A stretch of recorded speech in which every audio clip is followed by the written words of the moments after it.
Ju njohim me përmbledhjen javore të lajmeve. Kjo është Radio 7.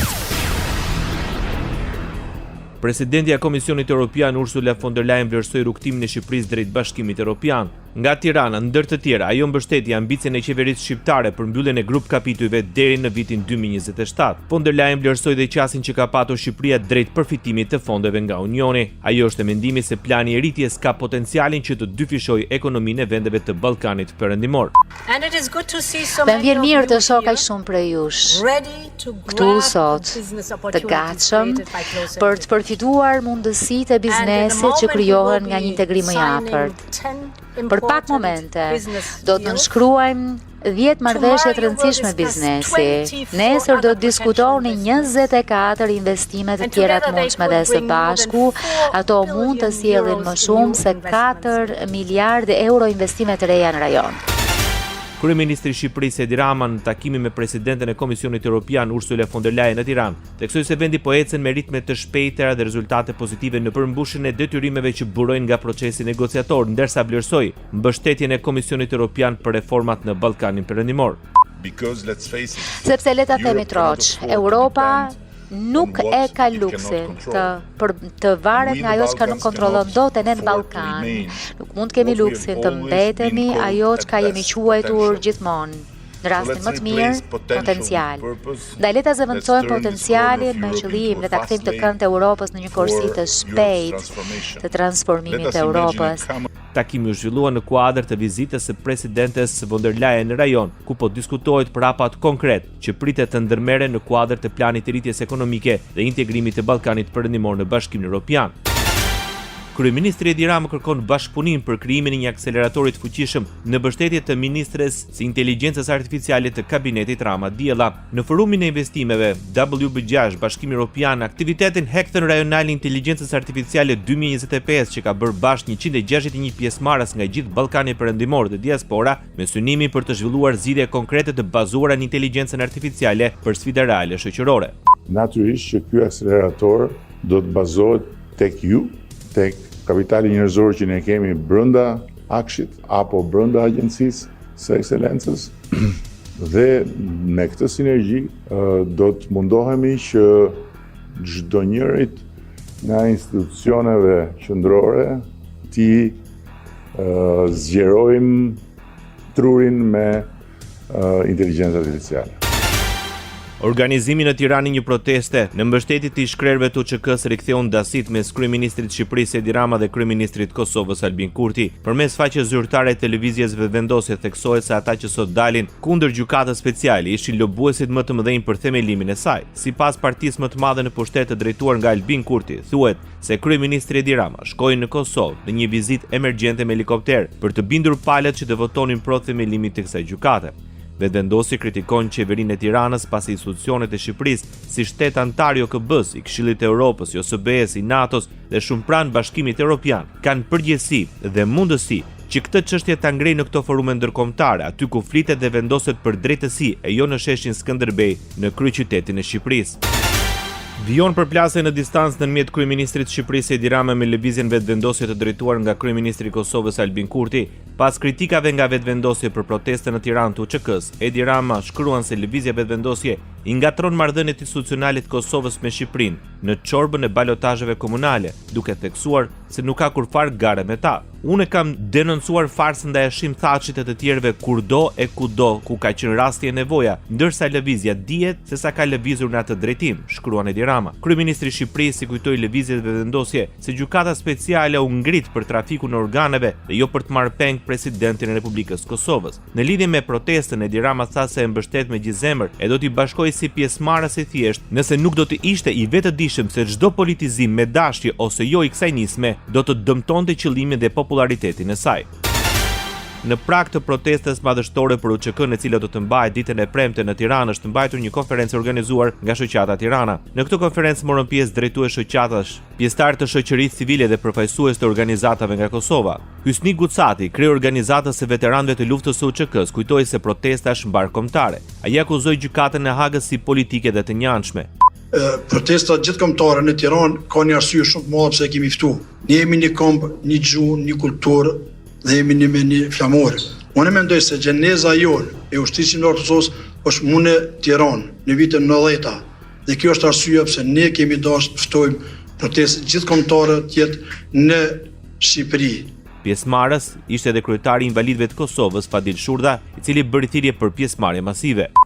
Do t'ju bëj vetëm ftesë thirrje të gjithë ata të cilët me të 17-in, në ora 17, na bashkohen, na ndihmojnë të vinë dhe të shprehim pakënaqësinë tonë kundra kësaj gjykate. Kjo gjykatë e cila më të vërtet Kosovën e ka randu dhe është ka randon edhe politikisht, edhe moralisht, edhe sidomos luftëtarë dhe ushtarë të ushtrisë kombëtare të Kosovës. Në këtë tubim do të jenë të pranishëm dhe kryeministri Edi Rama, kreu i grupit parlamentar socialist Taulant Balla, ministra dhe deputet, ndërsa Partia Demokratike ka refuzuar të marrë pjesë.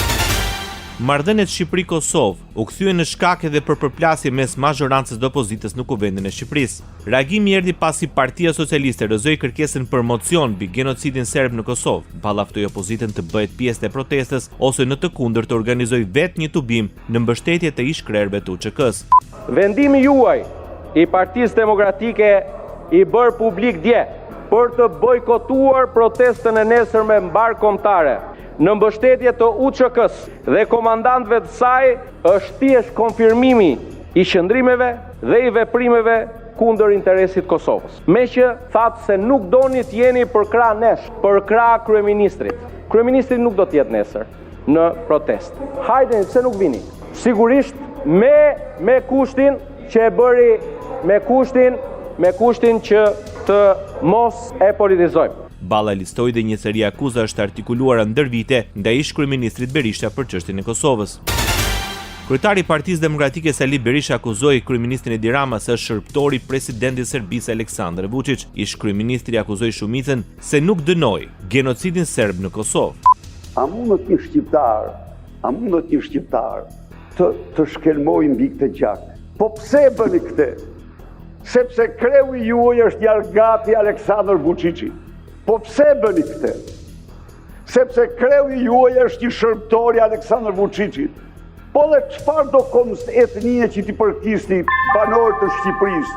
Shqiptar, grek, rumun, malazez, çfarë do që t'jeni? Ndaj genocidit duhet të qëndroni. Ky është genocid. Vrasje civile për shkaqe etnike e civilve është genocid. Ishte Sali Berisha. Aktualitet. Prokurori i përgjithshëm i Shqipërisë kritikoi mënyrën se si shumica në pushtet është përpjekur për hartimin e kodit të ri penal. Gjatë raportimit në Komisionin e Ligjeve, Olsian Çela vlerëson se për këtë draft mungon kritika serioze. Sipas tij, kodi penal ka pasur nevojë për rishqyrtim të disa dispozitave dhe përmirësim të tyre, por jo ndryshim të bazave të aplikimit të tij. Çela është ndalur dhe tek shqetësimi i ngritur për numrin e ulët të prokurorëve dhe numrin e lartë të dosjeve për shqyrtim. Kritika pati dhe për ndryshimet në kodin e procedurës penale, pasi sipas tij ka krijuar probleme me funksionimin e institucionit të prokurorisë. Kemi arritur një ditë ku prokurorët vënë diskutim atë se çfarë vendos gjykata e apelit. Bëjnë letër, i drejtohen institucioneve, madje drejtohen dhe ambasadave, ku ngren çështje që kanë të bëjnë me lishmërinë e vendimit të gjykatës së apelit. Kjo është e papranueshme, është e pakonceptueshme. Dhe pse vjen kjo? Vjen sepse kemi ndërtuar një sistem në të cilin ende prokurorët, sidomos prokurorët e rinj, nuk kuptojnë vendin dhe pozicionin e prokurorit. Dhe për të hedhur benzinë zjarrit, kemi praktikën gjyqësore. Vendimi i gjykatës së lartë, unë s'dua të diskutoj vendime, por kjo ka të bëjë me funksionalitetin e prokurorisë. Gjyqtarja e gjykatës kundër krimit të organizuar dhe korrupsionit Irena Gjoka është në hetim paraprak nga prokuroria e posaçme. Lajmi është bërë i ditur nga Altin Dumani. Gjatë raportimit në Komisionin e Ligjeve për analizën vjetore të punës drejtuesi i SPAK, në përgjigjen e interesimit të opozitës tha se për gjyqtaren Gjoka është regjistruar procedim penal në qershor 2025 dhe hetimet janë në fazën paraprake. Ne nuk mund të japim informacione lidhur me çështje që është në fazën e hetimit paraprak. Faza e hetimit paraprak dhe për cilat ne s'kemi patur prononcime publike. Ne konfirmojmë, po kemi regjistrim penal, një procedim penal të regjistruar në muajin qershor të vitit 2025 dhe po kryejmë veprimet e nevojshme hetimore në funksion të këtij procedimi penal. Irena Gjoka është gjyqtare e hetimeve paraprake ndaj Sali Berishës për dosin Partizani. Ndër të tjera, Altin Dumani komentoi publikisht dhe arrestimin e ish-presidentit të Republikës Ilir Meta. nuk ndihem përgjegjës për shkeljen e ligjit, pasi nuk e kam ekzekutuar unë vendimin e masës sigurimit, patjetër që me mënyrë rastësisht ekzekutuar masa e sigurimit, lë shumë për të dëshiruar dhe jam kundër asaj mënyre. E kam deklaruar dhe herë të tjera. Por përgjegjës unë nuk prokuroria nuk është ata që ekzekutojnë masën e sigurimit se ekzekutuam ne. Ai u ndalua rreth një vit më parë me forcë nga 10 policë pasi gjykata caktoi ndaj tij masën arrest me burg. Ndër të tjera Dumani kërkoi nga deputetët që të zgjidhin statusin që duhet të kenë prokurorët e SPAK në përfundim të mandatit të tyre. Kryetari i Komisionit të Ligjeve në Kuvendin e Shqipërisë, Ulsi Manja, kërkoi nga SPAK të respektojnë afatet hetimore. Para kreut të institucionit, ish-ministri i Drejtësisë së Socialistëve e kujtoi kreut të prokurorisë speciale se kjo është vija që duhet të respektohet nga të gjithë pavarësisht veprës penale.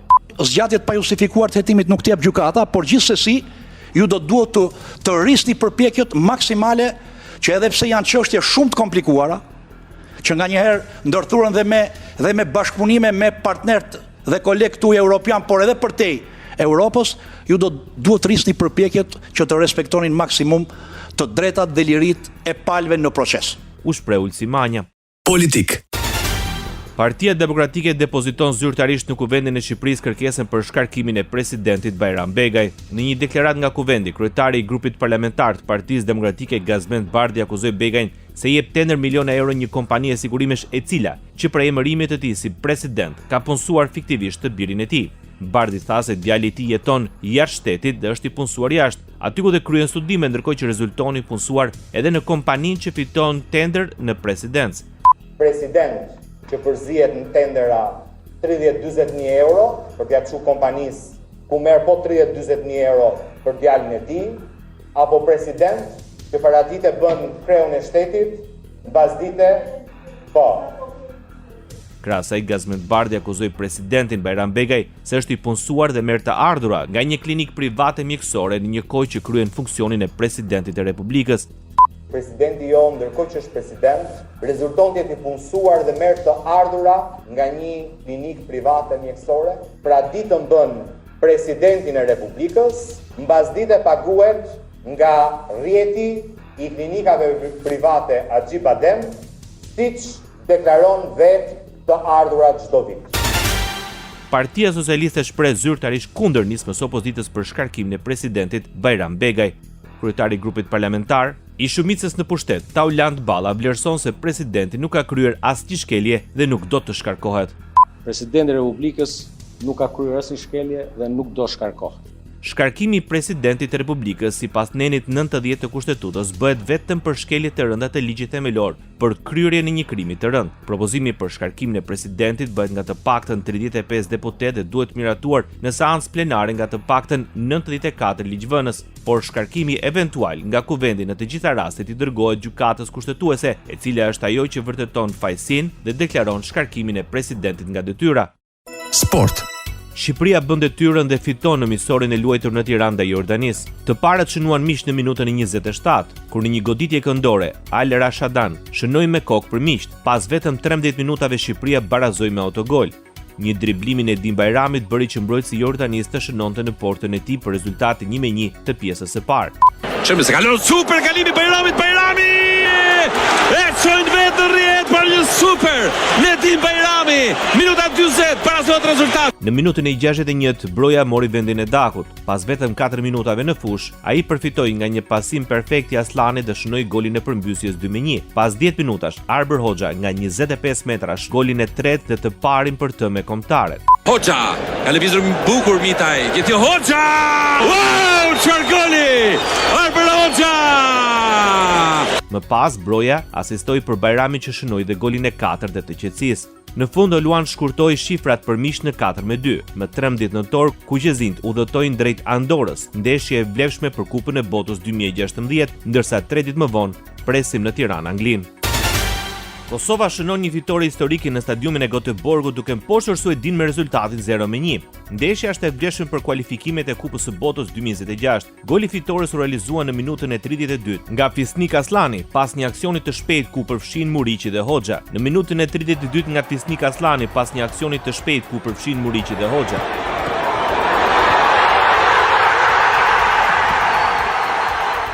Dardanët kanë qenë shumë pranë golit të dytë në minutën e 43, kur gjuajtja Abdullahut pas një rëmuje në zonën suedeze është ndalur vetëm nga shtylla. Në pjesën e dytë Suedia shtoi presionin në kërkim të barazimit, por Kosova ka treguar qëndrueshmëri në mbrojtje dhe ka rezistuar. Me këtë rezultat, Dardanët forcuan pozitën e dytë të Kosovës në grup, duke mbajtur gjallë ëndrrën për pjesëmarrjen në botror. Në vendin e parë është Zvicra, ndërsa Slovenia renditet e treta dhe Suedia e katërta. Ndeshjet e ardhshme do të zhvillohen në nëntor, ku Kosova do të përballet me Sloveninë dhe Zvicrën, dy duele që do të përcaktojnë kualifikimin e botrorit.